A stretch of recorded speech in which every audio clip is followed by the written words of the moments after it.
Ngayon, ang una nating hindi ay hindi naman pala, ay sinang-ayunan naman pala ni Mr. Soriano na si Kristo ay nagtayo ng iglesia. Si Kristo ay nagtayo. Pero ang sabi niya, hindi si Kristo ang may-ari, ang Diyos. Ngayon, mga kapatid, umpisahan natin ang pagpapatunay na si Kristo ay may-ari ng iglesia. Diyan mo sa salitang Diyos, sa Biblia, meron mo dyan tatlo na nakikilala. Ang Ama, ang Anak, at ang Espiritu Santo. Kaya nga, ginamit ni dalawang Diyos. Dahil sinabi niyang dalawang Diyos doon. Ha? May dalawang Diyos daw. Hindi dalawang Diyos. Dalawang persona sa Diyos. Yun. May dalawang persona yan sa salitang Diyos. Ang Hebreo 3:4, ang may-ari ay ang Diyos. Hindi mo si Kristo ang may-ari, kundi ang Diyos. Yan ang absolute truth.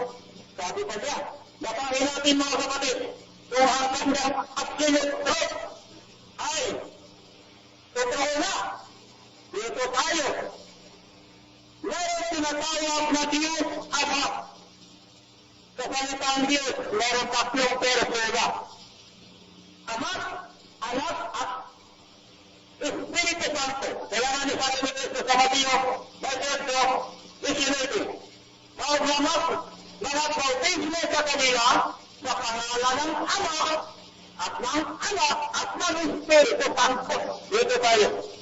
Ating ipakita na si Cristo ay may-ari ng Iglesia. Hindi ko magagamitan ng marami pang versikulo, mga kapatid. Dito tayo. May-ari si Kristo sa Iglesia. Kasi Diyos niya sa uno-uno. Ang Verbo ay Diyos. At ang Verbo ay nagkatawang tao. Isa ba yan? Bakit siya nagkatawang tao? Siya ay Diyos. Kasama ng Ama. Dito na tayo. Huwag na natin sa kadalan pa para mayari na. Eli Soriano. Ito na.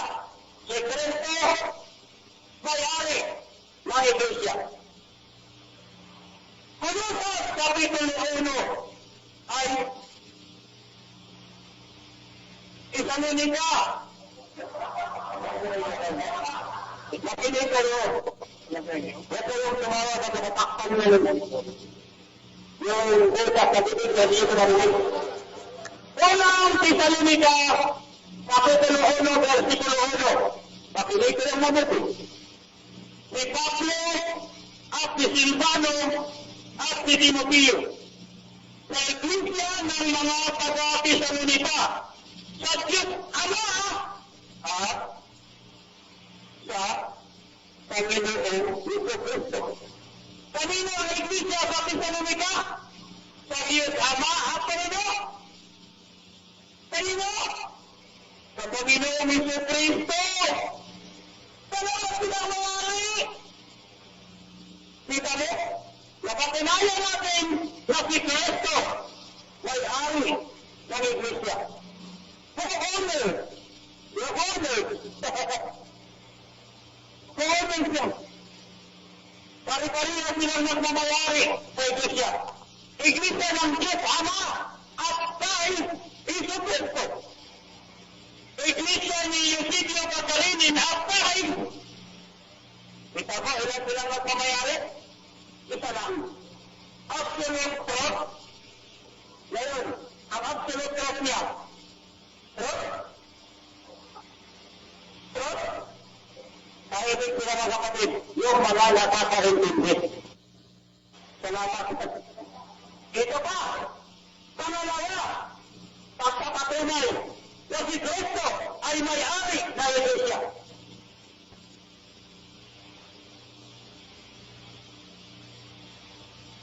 Juan 11.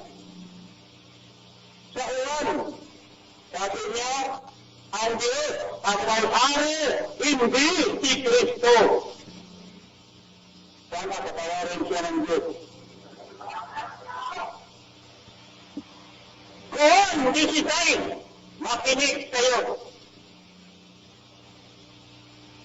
Sa lahat ng mga bagay na nasa Ama ay akin. Ano?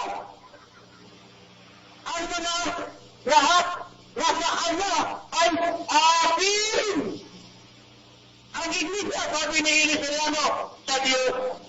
Pero sabi ni Cristo, lahat ng sa Ama ay akin. Di ka ba mga kapatid? Sana maliwanagan.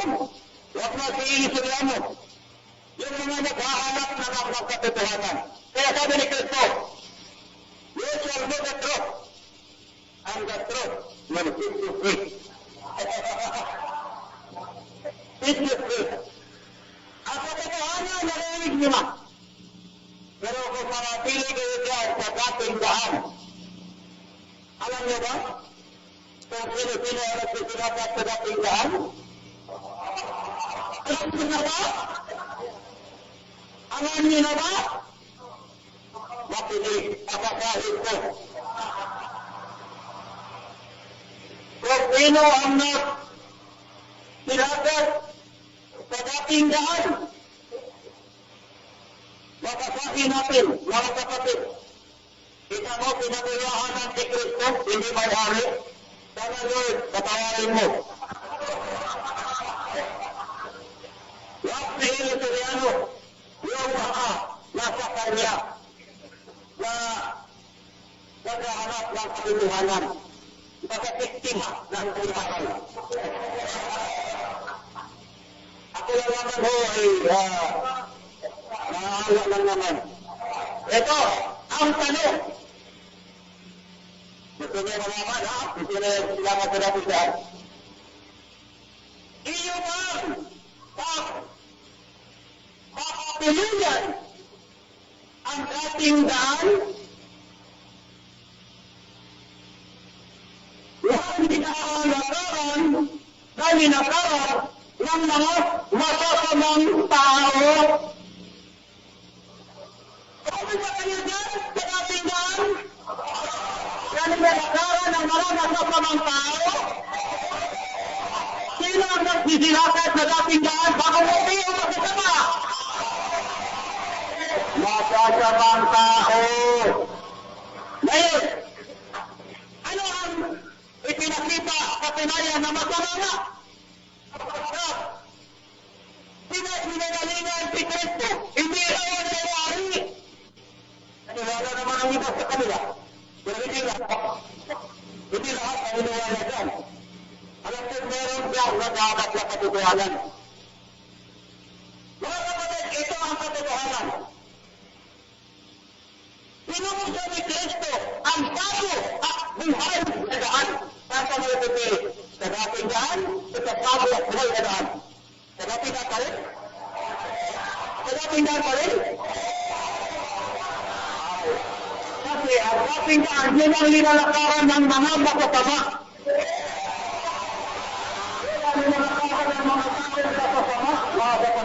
Ito, ang bago at buhay na daan. Sabihin natin, pinuksan ni Kristo. Mga kapatid, yan.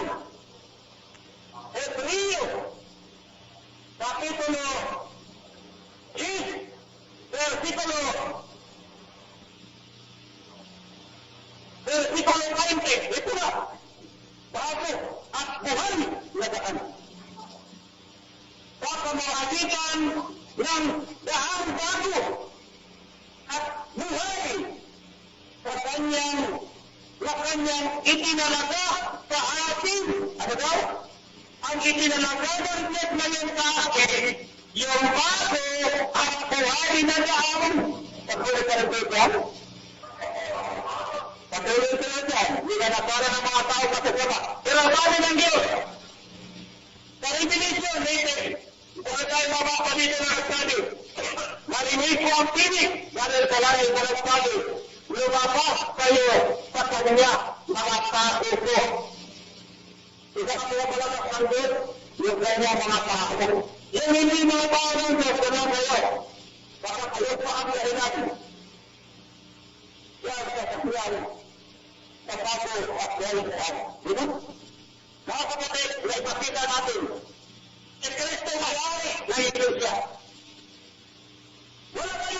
aking papatunayan ko na si Kristo ang namayari.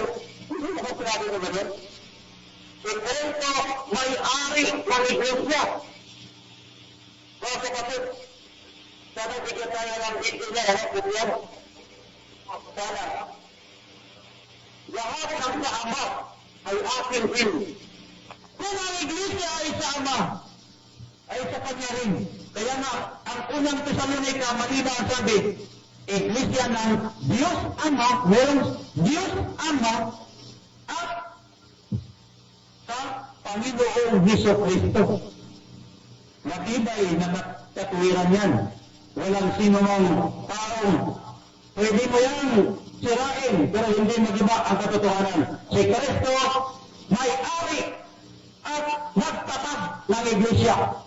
Dito ako ngayon. Nandito kami ngayon sa iglesia na pinagmamay-ari at itinatag ni Hesus Kristo. Kaya sigurado ang aking kaligtasan. Kampante ako, mga kapatid. Ang aking sinusunod ang aral ni Kristo, hindi ang aral ng tao. Kung ang aral ng tao ang iyong sinusunod, sayang. Ang mamahalin pa naman ang gamit, sana naging kasama kita sa bago at buhay na daan. Patuloy tayo. Magsama tayo sa bago at buhay na daan.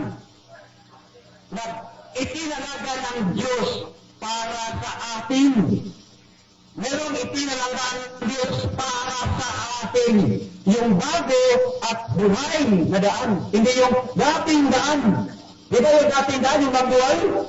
Yung sa una, yun ang actual. Di ba yung dating daan? Sa una yun, yan ang nagbuhay. Pero kahit nagbuhay na, ay nandiyan pa rin, patuloy ka pa rin dyan sa nabuhay. Ano tawag ng Diyos sa kanila? Mga taong masasama. Pinalitan ng pundasyon. Paano mabuhay yan? Anong bagay dito? Pundasyon. Mga apostolo. Bagay yan. Pamamaraan ng kaligtasan. Bagay yan. Mga kapatid, malin na yan. Walang sino mga kabilaan yan. Kaya sana lang sa mga naghahanap ng katotohanan, sana ngayon, natuntungan nyo na. Sa mga naghahanap, ang bagay ko. Sa mga naghahanap. At sa mga hindi naghahanap, wala tayo maglalagyan. So, ito ang Kristo, ang iglesia sa pagkakas ng Amerika, sa Diyos Ama at sa Panginoon Hesus Kristo.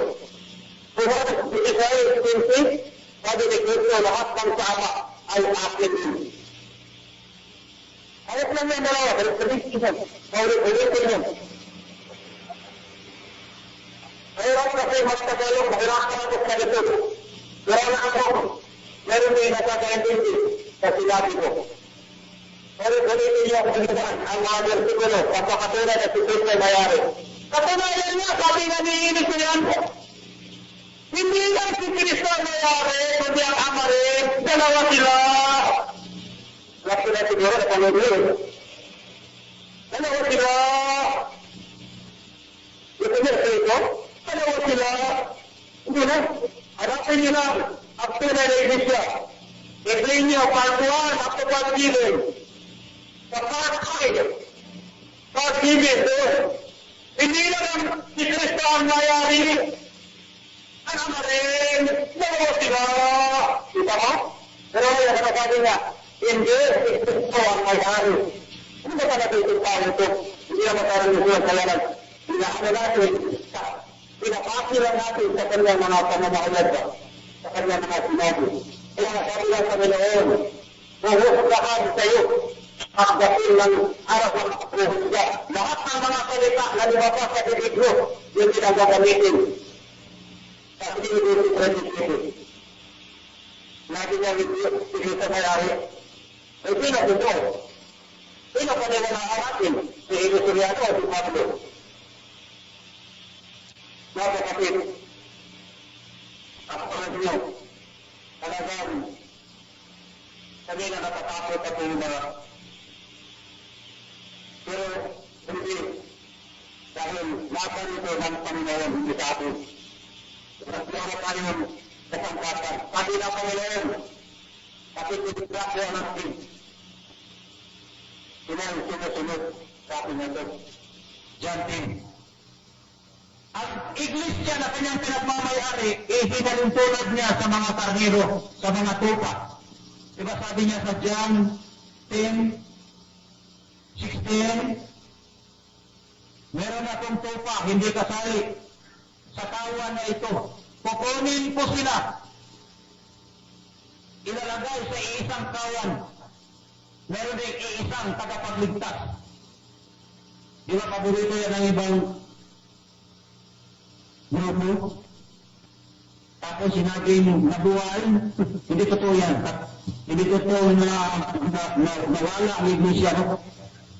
Kung nawala ang iglesia, kita mo na, kung nawala ang iglesia, di ba ang Ama ang nagmamayari at ang Panginoon sa Kristo, ibig sabihin hindi pala iniligtas na ng mga iglesia.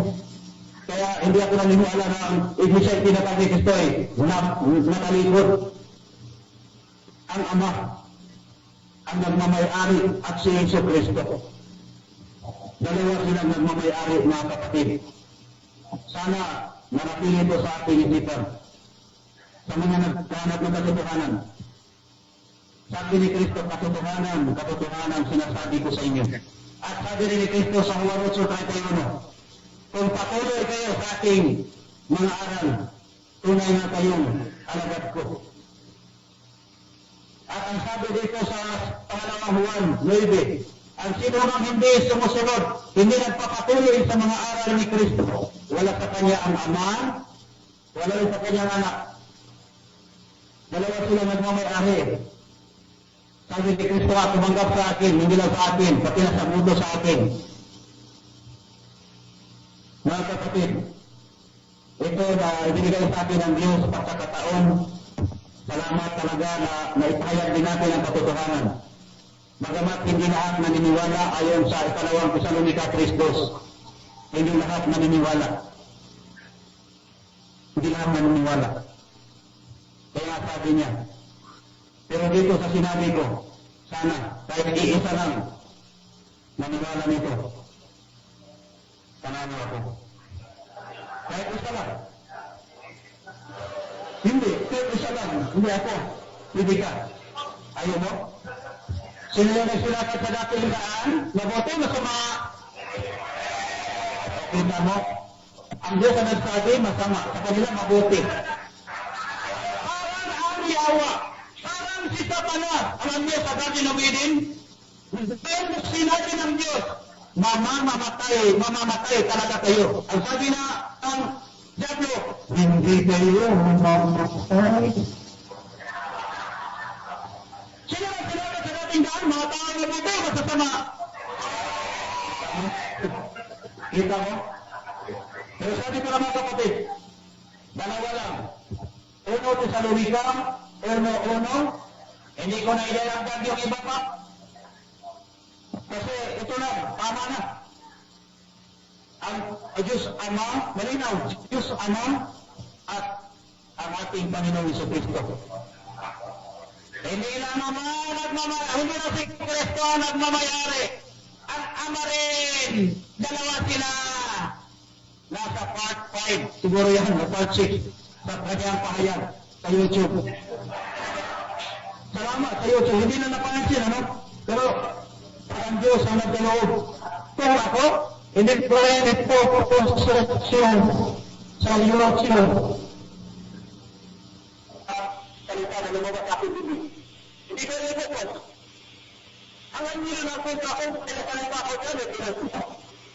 Dahil ko kapit yun na, yung Kristo, may-ari, ang pagkakas, ng tunay na iglesia. Salamat at magandang isa. So, bigyan natin ng Father Eli for the still have 15 minutes. Ito yung pangalawang tanong. So, I'm just reminding all the brothers and sisters, you may clap your hands, but do not shout what words. Maraming salamat po.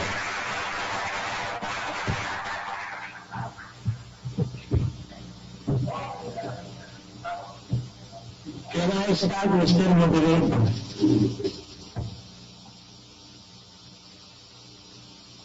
Sige po. Pwede lang. Salamat po. Alam ko sa'yo, kapatid mo sa'yo, babalikan ko yung tema mo. Patutunayan ko na ang Panginoon Jesucristo ang nagtatag ng tunay na iglesia at ang Panginoon Jesucristo rin ang may-ari ng tunay na iglesia.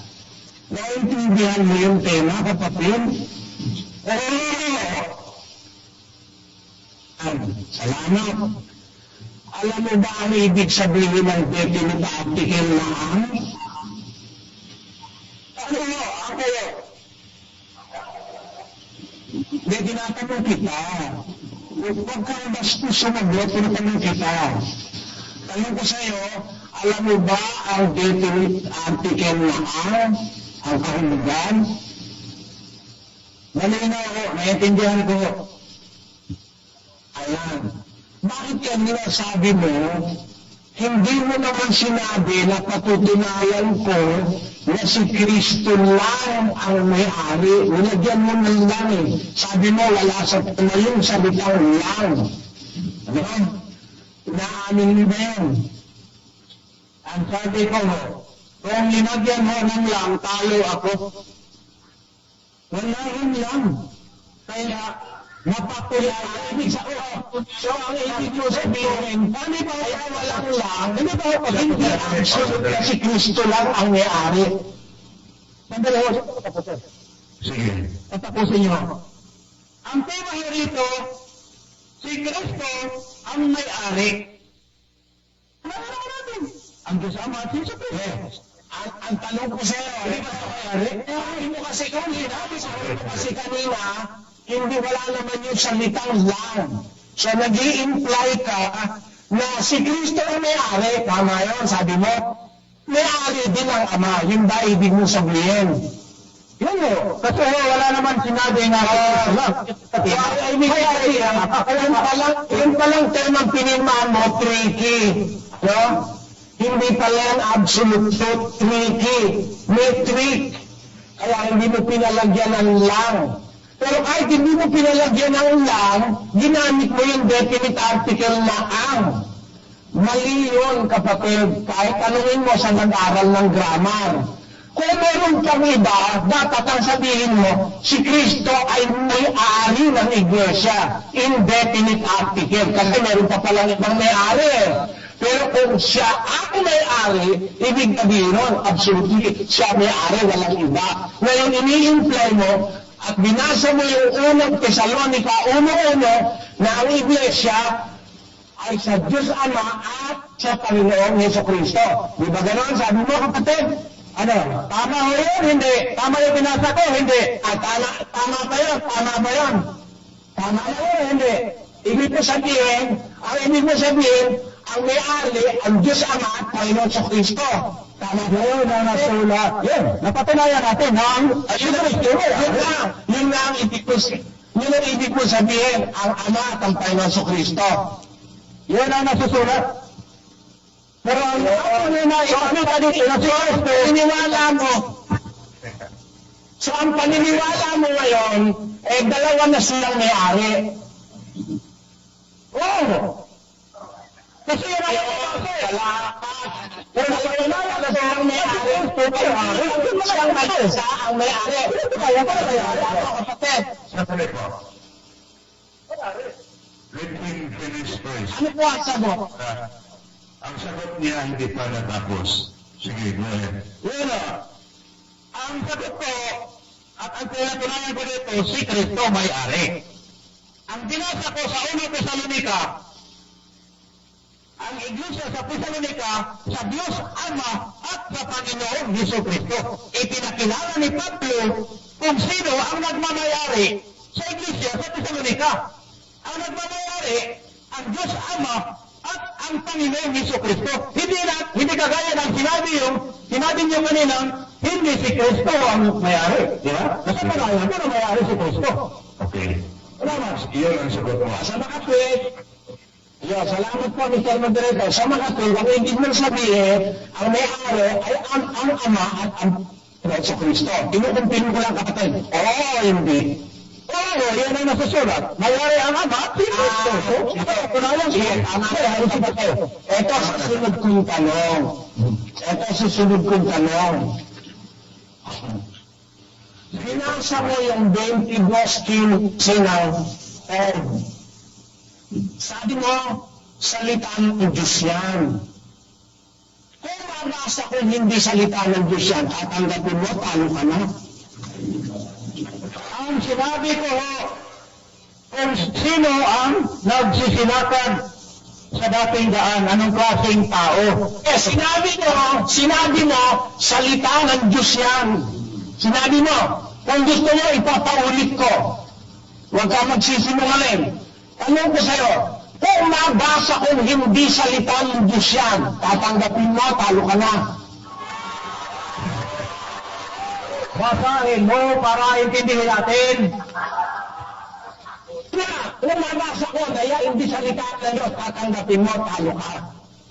Kanina nga, hindi mo napatunayan na lahat na lumabas sa bibig ni Kristo ay sa Ama. Ito pa kaya. Di ba tayo para comment, di ba ito yung comment, under cross-examination ka. Huwag ka mag-comment. Please, Mr. Moderator, huwag mo nang balik yung kanina, yung kayo ng pinag-uusapan natin eh. Meron ka kasing recent yung sinabi na yung mga taga-dating daan masasabang tao. Alam mo, offending yan. Ang nanonood ngayon, mga taga-dating daan sa buong mundo. Ang miyembro mo, nandiyan lang sa Negros. Ang mga taga-dating daan sa buong mundo, nanonood ngayon sa 1,275 monitoring centers. May nanonood na mga Amerikano, may nanonood na mga Hudyo, may mga nanonood na mga iba-ibang lahi, mga Afrikano, mga taga-North America, South America. Offending mo nung sabihin mo na ang mga taga-dating dali ay mga masasamang tao, kaya sumisigaw sila dyan sa Negros, narinig mo. Ang tanong ko sa'yo, kung mabasa kung hindi salita ng Diyos yan, tatanggapin mo, talo ka na. Sige po, we will continue. Ano the question? Ano po? Ano pong tanong? Ikokore ko lang ho ang sinabi ni Eric Soriano. Mr. Ikaw ba ito? Sandali po. Technical timeout muna po ako. Technical timeout lang po ako. Huwag po kayong sumabay dyan sa Negros. Technical timeout lang po. Kasi panahon po na pagtatanong ni Brother Eddie, nagkakasagupa na naman po tayo sa ere. Nagsasalita si Mr. Eusebio habang nagkatatanong si Brother Eddie. Nasagot na naman ninyo yung tanong dun sa punto na sinasabi nyo na ang mga taga-dating daan lumakad sa dating daan masasamang tao, at ang sabi nyo, sabi ng Diyos yun. Kaya po nagkakasalubong yun ang kinukumpirma lang ng Brother Eli, at dun sa punto na kung tinatanggap ba ninyo, tatanggapin ba nyo, pag nabasa ni Brother Eli na hindi ang Diyos ang nagsabi ng talata na yan, ay tatanggapin nyo, talo na kayo. Nasabi nyo kanina, ang Diyos ang nasabi niya na ang dating daan nilakaran ng masasamang tao. At nakatape yun, sabi ni Brother Eli, kung gusto ninyo, ipe-play natin na sinabi ninyo talaga na ang nagsabi na ang lumakad sa dating daan, ang dating daan ay nilakaran ng masasamang tao, ang nagsabi nun ay ang Diyos. Ngayon, ang tinatanong sa inyo at ang dinedare sa inyo, para po sa technical lang, para malaman ng madinig ng marami, dahil sumasalubong ko kayo Ang tinatanong sa inyo ni Brother Eli, kung mabasa ba niya na hindi po ang Diyos ang nagsabi na ang dating daan ay nilakaran ng masasamang tao, tatanggapin ninyo na talo na kayo. Ito ngayon ang pinag-uusapan at huwag niyo ibalikin dun sa kanina. Kaya yun ngayon ang showdown na tinatanong sa inyo at ipinaklaro sa inyo. Dahil pinaninindigan na naman ninyo, pakiputuloy mo na ang time dahil technical time out ito. Dahil pinaninindigan na ninyo na ang nagsabi ho na ang lumakad sa dating daan ay nilakaran ng masasamang tao ay ang Diyos. O kaya yan ngayon, tinatanggap ba ninyo na kung mabasa ni Brother Eli na hindi ang Diyos ang nagsabi noon na ang dating daan ay nilakaran ng masasamang tao, talo na kayo? Ano po ang sagot? O, tatraffic lang po ako ha? Tatraffic lang po ako para po maibalik ko sa moderator. Kasi po, technical issue po ito, kaya po gusto kong putulin dahil para maintindihan po tayo ng lahat ng mga nanonood. Okay, ano ho ang tanggap ninyo sa hamon na yon ni Brother Eli na kung mabasa niya ay talo na kayo? O ano po ang sagot ngayon? Technical po ito, go ahead po, para hindi tayo magsabay-sabay, magta-traffic na po ako. Go ahead po, pag magsasalita po moderator, ta-traffic ko na lang din po para po sa technical reasons. So, go ahead Mr. Eusebio.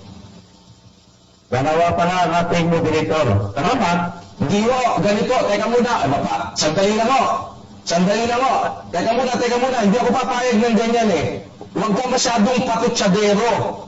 Kanina pa kita pinalalagpas. Una, ako ho ang nagmo-moderate dito sa technical side. Naintindihan ba ninyo? Naintindihan ba ninyo? Technical side ho ang imino-moderate ko dahil kayo po ay nasa iba-ibang points. Ako po ay nandito sa studio sa Manila. Eh sana, magpakalalaki ka namang magsalita. Huwag ka masyadong patutsadero. Kanina ka pa patutsadero na patutsadero eh. Eh hindi ganyan ang pakikipag-usap ng tama. Ako ho ang nag-opening. Kung nakikita ninyo kanina, nag-opening ako dito. Kaya ako nag-opening dito dahil sa kailangan kong i-moderate ang traffic ng technicals. Yung sa debate ko, hindi ako nag-moderate sa inyo. Ang tinatraffic ko dito ay yung para huwag kayo magsalubong. Tinaklaro ko para huwag kayo magsalubong. Kaya binibigyan ko kayo ng go and stop para ho sa technical side. Okay, pwede na ho kayo ngayon, Mr. Patutsay, Mr. Eusebio.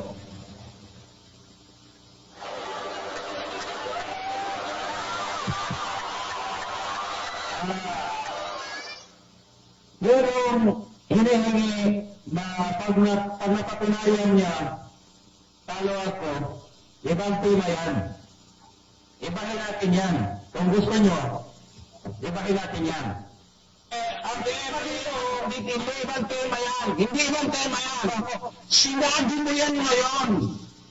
Kasama sa paninindigan mo yan, kaya sasagutin mo yan sa cross-examination. Nakakaintindi ka ba ng diskusyon? Kung nakakaintindi ka, huwag mo iiwan yan. Dahil sinabi mo yan. Ako nga, wala pa akong sinasabi. Kung ano-ano sinasabi mo kanina, sinabi ko. Ikaw ang unang tumindig, tapos kung ano-ano sinabi ko. Nagpaparatang ka lang sa umpisa mo pa yan. Ako hindi gano'n. Kung ano lang yung mismong sinabi mo ngayon, doon kita kino-cross-examine. I-compose mo ang sarili mo, wala ka sa sarili mo. Sige po. Kasabyo, wala ka sa sarili mo, mag-compose ka. Sige po. Ready. Kasabihin mo, kalawa mo dito. Ang sabihin mo, tanong ko sa'yo, kung mabasa ko, ngayong binasa mong 22:15 ng Hod ay hindi salita ng Diyos, tatanggapin mo, talo ka na. Kanina ho, nung sinabi niyang si Kristo ay hindi may-ari ng iglesia, hinapon din kita. Pag mabasa ko na si Kristo may-ari, talo ka na, hindi niyo tinanggap. So, bakit? Ano hindi tinanggap? Magpatuloy tayo ng usapan doon. Wala akong hindi tinanggap. Magpatuloy tayo. Kahit ikaw na mapak, wala akong pinutol. Ikaw nga ang umpisa niya, kaya ngayon hinahamon kita. At nung pinapabasa mo yan, naubos ang time. Kaya hindi na natin, ubos na yung time. Kaya kung may tampa ako ngayon eh, ngayon na po yung hindi, pwede ako.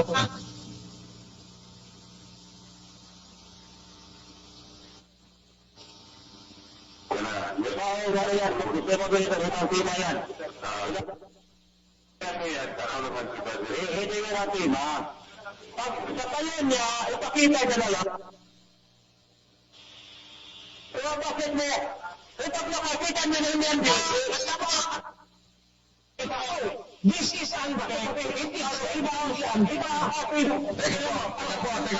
Teka po ulit. Sandali na po, nasasabay ulit. Stop muna po sandali sa, pareho pong side. Paki-stop muna po ha, sandali na po. Nagsasabay po ulit, wala po akong naintindihan. Brother Eli, go ahead please. I'm calling on your attention. This is most certainly unfair. This is unfair. Wala raw sa tema. Bakit wala pala sa tema? Sinasabi mo, miyembro ng dating daan. Sinasabi mo, masasamang tao. Pinapatutsagaan mo pa. Ano? Tapos, wala pala sa tema. Hindi, di ba, pakita mo ngayon ng tema. Bakit kinakalitan mo yung ang dating daan? Ha? Ba't mo kinakalkan yan? Wala pala sa tema. Kaya kung mo kinalkan mo yan, kahit wala sa tema yan, you have to answer for that. And that is fair. That is justice. Isa pa, nasa tema ba nung sabihin mo, yung mga sinabi mo ina na mga patutsada, nasa tema mo yun? Na sabi ko raw, gano'n, mo nagtindi niya, marami siyang sinabi. Nakalista sa akin dito yung mga sinabi niya eh. Ayun yung pagtatatan, dapat itatagdroke, etc. Wala naman sa tema yun eh. Ikaw, wala pa akong sinasabi mo na yun. Kaya nga, hindi ko na lang pinatulan kanina eh. Wala pa akong sinasabi. Hindi, nagpaparatang ka na ng marami. Pagka hindi natin pinag-usapan yan, itinats mo yung ang dating daan. Hindi mo harapat. Itas natin yan ngayon. Yung dahilanin wala sa tema. Lahat ng sasabihin mo, panindiganan mo, magpakalalaki ka. Huwag kang makin parang tapos sa derong bakla. Magpakalalaki ka. Lahat ng sinabi mo, panindiganan mo, sa harap ng lahat ng nakikinig. Tinatanggap mo ba? O nabasa ko hindi salita ng Diyos. Dahil sabi mo, salita ng Diyos yan eh. Na hindi sabi niyo mga bumalakad sa dating dahil masasamang tao. Tutulak ko ron, hindi salita ng Diyos yun. Kung nabasa ko, tatanggapin mo, talo ka na. Huwag mo sasabihin yung tanong mo sa akin kanina. Kanina inagmutar ka ng oras, kaya hindi natapos. Pero may oras pa ako. Kaya tinatanong kita, kung nabasa ko, talo ka.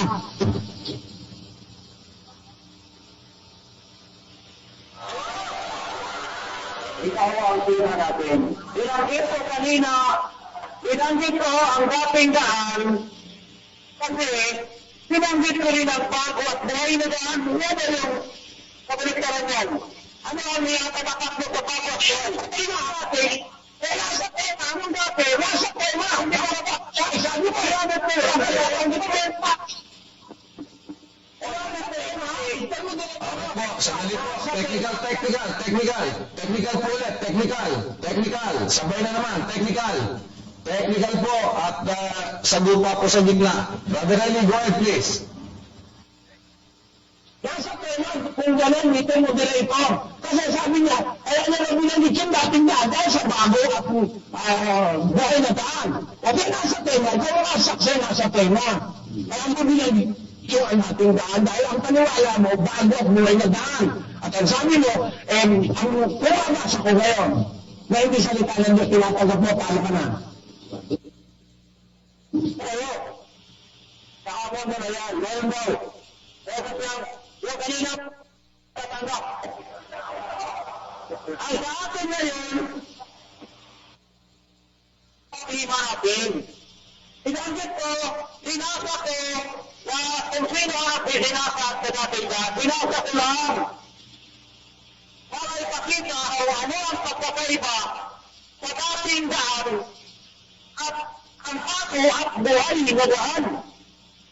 Sa ito 10-20. Yun ang naman.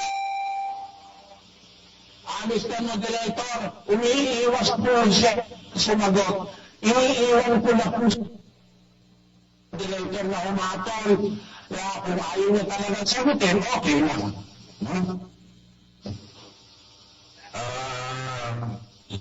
Pero ayaw niya sumagot. Okay lang po, Mr. Moderator. Babago na lang ako ng tanong. Ilang minuto pa ba? Ano? 342. Ito? 342. 3 minutes and 42 seconds. Yes, sir. Ayan. Itayin ko na lang ang tanong, ayaw kasi sagutin mo, iwasan eh. Binasa mo ang 16:15 ng Juan. Nakakaseblo, ang seblo. Babasahin ko ulit, saka kita tatanungin. Ang lahat ng mga bagay na nasa Ama ay akin. Kaya sinasabi ko na siya po sa nasa akin at sa inyo ipahahayag. Hindi mo binasa ang buo. Sinabi mo lang, ang lahat ng bagay na nasa Ama ay akin. Ayun, no? Ang tanong sa'yo, yung bang salitang lahat diyan, kasama yung pagmamay-ari ng iglesia. Kasama. Kasama. Ano ba yung tinutukoy ni Kristo? Na lahat ng bagay na nasa Ama ay akin. Kasama ho, sagot ko dyan, kasama ang iglesia. Kasama ho. Yung salitang lahat ng mga bagay na nasa Ama ay akin. Kasama ba lahat doon? Absolutely lahat. Kasama ho, ang iglesia ho, kasama ho. Kasi dito ho sa Ibintin, ang ginamit ko kanina. Paano yun? Ang Ibintin, kasama ang iglesia. Kasama ang iglesia. Okay, Abraham. Ayun. Kasama ang iglesia dyan, sabi mo, no? Tama ba? Kasama ang iglesia dyan? Kasama ho. Kasama ho. Ayan. Tanong ko sa'yo, kasama ang iglesia dyan. Ano pa yung iba na kasalitang lahat ng bagay na nasa Ama ay akin? Ano pa yung iba ron? At iglesia ho, harapin na kutirayan na pinagmamayari ni Kristo. Na sinabi niyo ho na pinagmamayari ng Ama. Kaya kung ginamit ito, akin ni Kristo, lahat ng sa Ama ay akin din. Ibigyan mo naman ng Juan, Ulitin ko ang kapatid, ano? Sabi ko, lahat ng nasa Ama ay akin din. Meron bang salitang din doon sa nakasulat sa 16:15 ng Juan? Mas maganda, makahin talaga, no? Kasi nagkakamali tayo. Basta wala tayong binabasa. Saan ko? Lahat ng mga bagay na nasa akin. Meron din bang din doon? Meron bang din? Wala naman, no? Ayun. Kung pinagmamayari ng Ama, ang iglesia ay pwede. Pero kaya, sa ulo ko sa lutika, Sandali, kapatid, wala magpaliwanag na you're under court. Pero wala yung salitang din. Nasabi mo, akin din kanina. Pinapagdagan mo yung nasa Biblia. ang tao mo,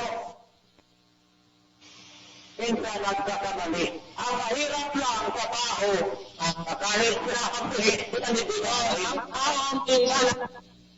Ang ibig mo ba sabihin, nagkamali ka nung sabihin mo, akin din? wala din. Hello.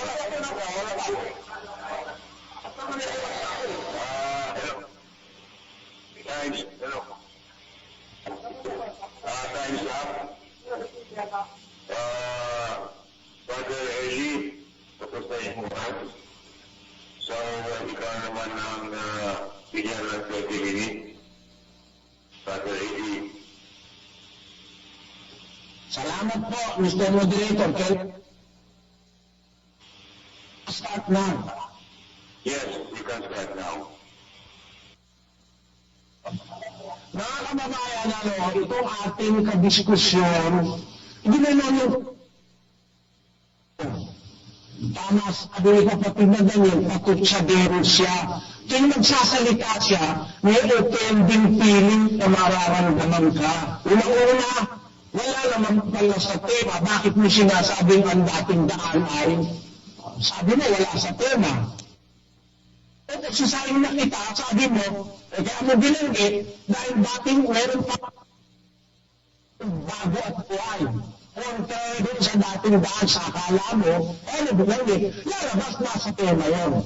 Kasi ang tema naman, patutunayan ayon sa yan, hindi mo nagamit para mapatunayan yung tema mo. Lalabas, yung Tidos 15 ng home, kasama sa tema dahil ginawit tema mo diba?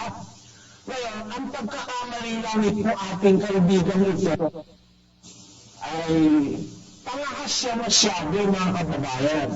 Salita daw ng Diyos yun. Ako sabi niya, salita ng Diyos lumalakad sa dapat sa mga tao. Sino po ba ang may sabi niyan mga kababayan? Umpisa ko sa 22:1, si Fuge. Nang magkagayoy, sumagot si Elipas na Temanita at nagsabi, mapapakinabangan ba ang tao ng Diyos? Tunay na siyang pantas ay nakikinabang sa kanyang sarili. May kasayahan ba sa makapangyarihan sa lahat na ikaw ay magpit? O may pakinabang ba sa kanya na iyong pinasasakdan ang iyong mga lakad? Dahil ba sa nagsasalita pala yan, ang nagsasalita pala dyan, mga kababayan, si Elipas, na Temanita, at ang kausap si Job. Yan. Itong Elipas na ito, ang nagsabi kay Job, sa 22:15. Basahin natin si Flux. Iyo bang pagpapatuloyan ang dating daan na nilakaran ng mga masamang tao? Tali Elipas yan. Pinagbibintangan niya si Job, na kaya si Job ay nagkasakit, nagkaroon ng maraming mga bukol, kasi gumagawa lang masama si Job. Pinaparatangan niya na yung nilalakaran yung daan, nilakaran niya ng masasamang tao, yung dating daan, magpapatuloy ka ba dyan?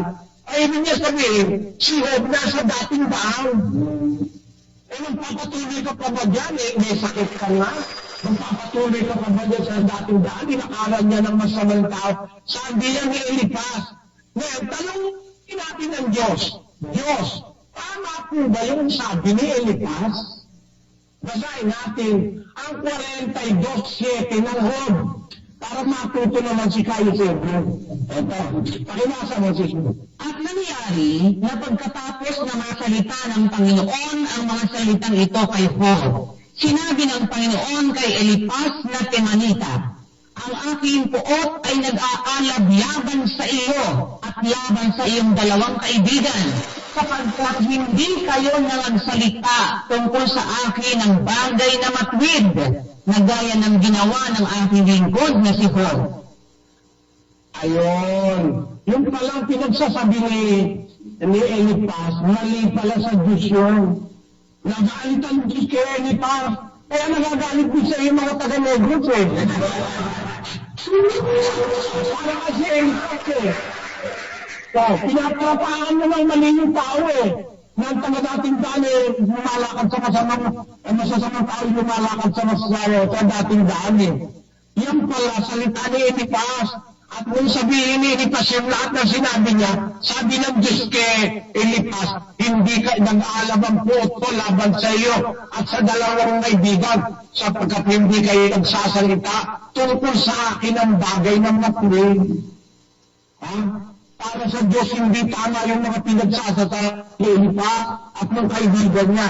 Kaya yung batayan niya para atakihin tayo, kagaguhan. Kagaguhan ni Elipas na gago. Gago ito si Elipas Pinapapakan ng masama si Job talagang gago ito si Elipas.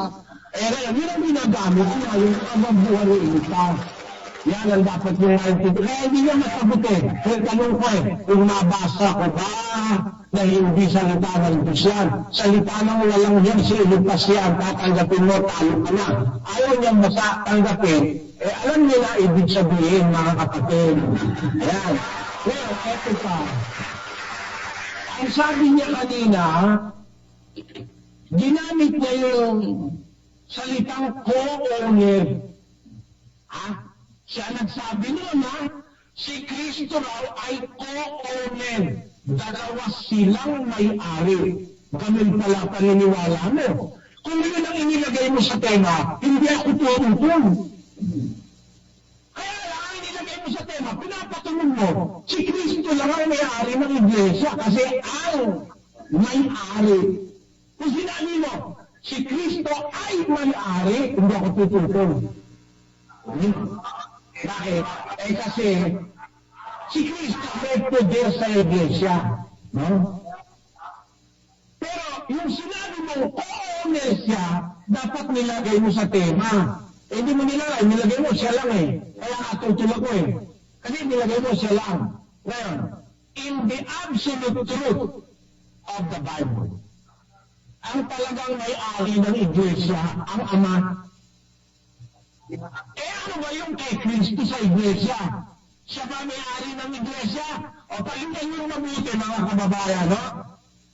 Ano ba ang iglesia? Ang iglesia ay isang entity o samahan ng pinamumunuan ni Kristo. Si Kristo bahagi ng iglesia. In fact, siya yung bato na pinagtayuan ng iglesia. Sino ba may-ari kay Kristo? Basahin natin ang Lucas 16. Kung sino ang may-ari kay Kristo.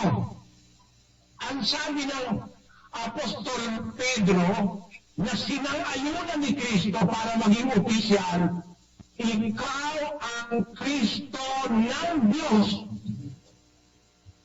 Pakibasa mo si Jesus. At sinabi niya sa kanila, datapat ano ang sabi ninyo kung sino ako? At ang sagot ni Pedro ay nagsabi, ang Kristo ng Diyos. O ano ang sagot ni Kristo? Datapat ipinagbili niya at ipinag-utos sa kanila na huwag sabihin ito sa kaninong tao. Yun. Ang sagot ni Pedro, sino ba ako para sa inyo? Ikaw ang Kristo ng Diyos. Ang may-ari ni Kristo ang Diyos eh. Tandaan niyo mga kapatid, huwag kayong maloko, huwag kayong magoyo. Ang may-ari kay Kristo ang Diyos mismo. Ngayon, ano ngayon ang kabuuan ng iglesia? Basahin natin ang Colosas 1:18. At siya ang ulo ng katawan sa makapwigbagay ng iglesia, na siya ang Kristo pala ulo, si Kristo pala ulo ng katawan. Na yung katawan na may ulong Kristo ay ang iglesia. Hindi mo pwedeng iniwala ang ulo dun sa katawan kasi hindi mabubuo. Ano? Si Kristo ang ulo o pang-ulo ng katawan na iglesia. Sino may-ari ngayon? Si Kristo pa rin? Hindi. Ang may-ari mo ng Ama, ang absolute owner, ang Ama. Alin lang kay Kristo sa iglesia? Basahin natin ang hindi alam ni Pedro. Basahin natin ang 1 ng 21 ng Efeso, kapatid na Luz. Saka iba-ibabawa ng lahat na pamunuan at kapamahalaan at kapangyarihan at pagkasakop at sa bawat pangalan na ipinangungusap, hindi lamang sa sanglibutan ito, kundi naman sa darating. At ang lahat ng mga bagay ay pinasuko niya sa ilalim ng kanyang mga paa. At siyang pinagkaloobang maging pangulo ng lahat ng mga bagay sa iglesia. Ay pinagkaloob pala kay Kristo yung pangungulo sa iglesia. Ipinagkaloob sa kanya maging pangulo ng lahat ng bagay sa iglesia. Yun ang binigay sa kanya. Doon sa sense na yun, may poder siya sa iglesia. Binigay sa kanya yung pangulo, hindi yung iglesia. Ang Diyos mismo may-ari ng iglesia. Pero ang ibinigay kay Kristo, yung pamumuno sa iglesia. Kaya ang sabi ni San Pablo, siya ang ulo ng katawan sa makatibagay ng iglesia. E pag pinagsama mo si Kristo, ulo sa kayong katawan, sino may-ari? Ang may-ari kay Kristo ay ang Diyos eh. Hindi ang may-ari absolute owner ay ang Diyos. Ang katunayan, ang absolute owner ay ang Diyos.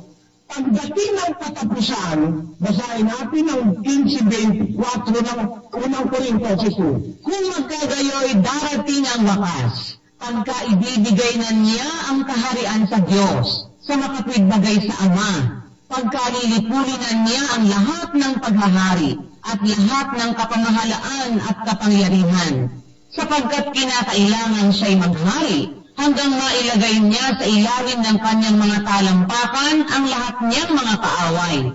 Ang kahuli-hulihang kaaway na lilipulin ay ang kamatayan, sapagkat kanyang pinasuko ang lahat ng mga bagay sa ilalim ng kanyang paa. Tatapwat kung sinasabi ang lahat ng mga bagay ay pinasuko, ay maliwanag na itinangi yaong nagpasuko ng lahat ng mga bagay sa kanya.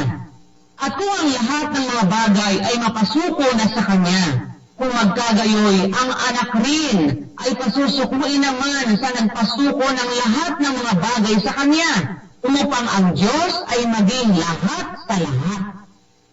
Amen. Amen. Amen. Babasahin ko sa Temuano, 15:27 ng unang Korinto.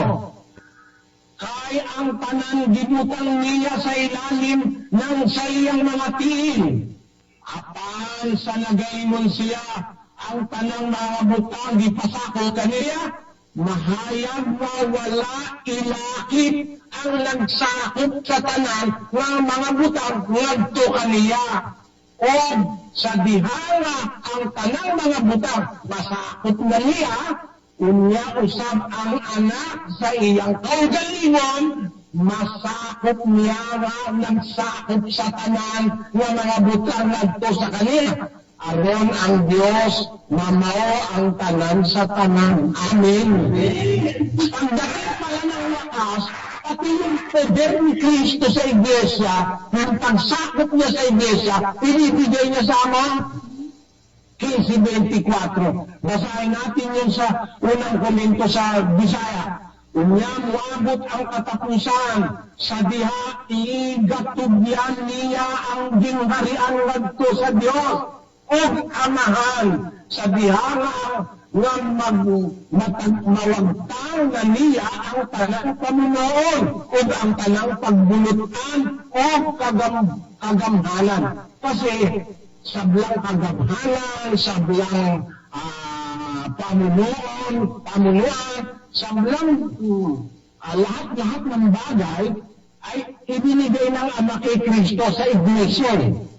Kaya siya ang tagapamahalang lahat ng mga bagay sa iglesia. Ulitin ko lang yung 1:22 ng Efeso. Ang sabi doon, o gipasakop niya ang tanan ng mga butang sa ilalim sa iyang mga tiil, o gihatag niya aron mahimong ulo ibabaw sa tanang mga butang sa iglesia. Ang naibigay kay Kristo, yung pamamahala, pamumuno sa iglesia. Siyang pinakaulo, ang iglesia ang katawan. Pag pinagsama mo silang dalawa, yung katawan, ulo, sino ang absolute owner? Ang anak. Ayun. Ang iglesia sa Biblia, isang entity, kasama si Kristo. Pag sinabi mo si Kristo may-ari ng iglesia lang, mali. Mali. Bakit? Kasama siya sa iglesia. Siya nga ang pundasyon ng iglesia. Siya rin ang ulo ng iglesia. Sino may-ari kay Kristo? Ang Ama. Kanino ngayon ang iglesia? Sa Ama. Yun ang logic na hindi alam ni Kasepo. Ayun. Yun ang dapat ating maintindihan. Buong iglesia, kasama na si Kristo. Kasama na ang aral, ang Ama may kagagawan yan. Sa Ama yan. 12 ng Efeso, ng unang Korinto, versikulo 28, kapatid na Luz. At ang Diyos ay naglagay ng ilan sa iglesia. Una-una ay mga apostol, ikalawa ay mga propeta, ikatlo ay mga guro, saka mga himala, saka mga kaloob na pagpapagaling, mga pagtulong, mga pamamahal at iba't ibang mga wika. Ng pumorma ng iglesia. Ang Diyos. No? Una-una apostol. Ang nilagay niya. Sino yung kauna-unahang apostol nilagay niya sa iglesia? Basahin natin ang Hebreo, Kapitulo 3, versikulo 1. Kaya mga banal na kapatid, mga may bahagi sa pagtawag ng kalangitan, inyong isipin ang apostol at dakilang saserdote na ating kinikilala, si Jesus. Sino unang apostol sa iglesia? Si Kristo. Sino namigay sa kanya sa iglesia? Ano? Siya ba may-ari ng iglesia? Siya ba nagtatag ng iglesia? Kasangkapan lang siya. Inilagay din siya sa iglesia. Kasi ang Diyos naglagay ng mga tao sa iglesia at ng mga miyembro at ng mga namumuno. Ang unang-unang nilagay niya si Kristo bilang apostol. Pang-uni ng iglesia. Bilang inilagay niya si Kristo kasi apostol yan eh. Baka hindi alam ni Casebio. Ang Diyos ang naglagay ng mga apostol. Ang Diyos nilang nagporma ng iglesia. 12-18 ng unang Korinto. Basa. Datapwat ngayon inilagay ng Diyos ang bawat isa sa mga sangkap ng katawan ayon sa kanyang ginagaling. Kaninong trabaho ang iglesia? Sa Diyos! Siya ang talagang architect niya, siya ang engineer niya, kasangkapan lang si Kristo. Ang Diyos, inilagay ng Diyos ang bawat isa sa mga sangkap ng katawan o ng iglesia ayon sa kanyang ginagaling. Ang totoong arkitekto nagtayo ng lahat-lahat, pati yung mga naglagay ng plano, siya ang naglagay ng lahat-lahat ay ang Ama. At kasama si Kristo sa kanyang inilagay para maging dakilang saserdote sa iglesia. Hindi si Kristo mismo naglagay sa kanyang sarili. 5:4-5 ng Hebreo. At sino man ay hindi tumatanggap sa kanyang sarili ng karangalan ito, liban na kung tawagin siya ng Diyos na gaya ni Aaron. Gayon din, si Kristo man ay hindi nagmapuri sa kanyang sarili upang maging dakilang saserdote, kundi yaong sa kanya ay nagsabi, ikaw ay aking anak, ikaw ay aking naging anak ngayon. Hindi naman pala siya naging dakilang saserdote na gusto niya, kundi si Kristo man hindi nagmapuri sa kanyang sarili para maging dakilang saserdote, kundi yung naglagay sa kanya, sino? Yung Ama na nagsabi sa kanya, ikaw ay aking anak, ikaw ay aking ipinanganak ngayon. Kaya ang absolute truth, kung naintindihan mo kapatid na sa inyo, no? Ay si Kristo may poder sa iglesia, pero poder para pamahalaan ng iglesia, pamunuan ng iglesia, at iligtas ang iglesia. Pagka nailigtas niya, naipamahalaan niya, naipasakot niya na lahat ng bagay sa iglesia, ibibigay niya ngayon sa Ama na original na may-ari ng lahat ng bagay. 28 ng unang kronika. Basahin natin sa sunod. Nang magkagayoy, ibinigay 29:11. iyo, O Panginoon, ang kadahilaan, at ang kapangyarihan, at ang kaluwalhatian, at ang pagtatagumpay, at ang karangalan, sapagkat lahat na nangasa langit at nangasa lupa ay iyo. Iyo ang kaharian, O Panginoon, at ikaw ay nataas na Pangulo sa lahat. Ang mga At pa lahat pala, sa iyo ang lahat ng nasa langit, iyo, Panginoon. Ang lahat ng nasa lupa, iyo. Pati nga si Kristo kanya eh. Kaya ang iglesia, pati si Kristo na namumuno sa iglesia, pag-aari ng Diyos. Mali yung paniwala mo na si Kristo ang may-ari ng iglesia. Bakit? Bahagi siya ng iglesia. Yung tunay na iglesia. Kaya yung iglesia mo, pag-aari kami ni Kristo, mali yan. Alam mo kung bakit? Kasi yung tunay na iglesia, may ulo yun. Ang ulo yun si Kristo. At yung Kristo siyang ulo ng iglesia, pati yung katawan, pag-aari ng Diyos, Diyos ang nagporma ron. Siya ang naglagay dun kay Kristo. Siya ang naglagay ng mga apostol, mga propeta, at siya ang naglagay lahat. Inayos niya ang iglesia o ang katawan ayon sa kanyang minagaling. Ayon sa paraan ng Diyos. Kaya absolutely speaking the truth, the real owner of the church, from its planning into its establishment and up to its redemption on the day of judgment,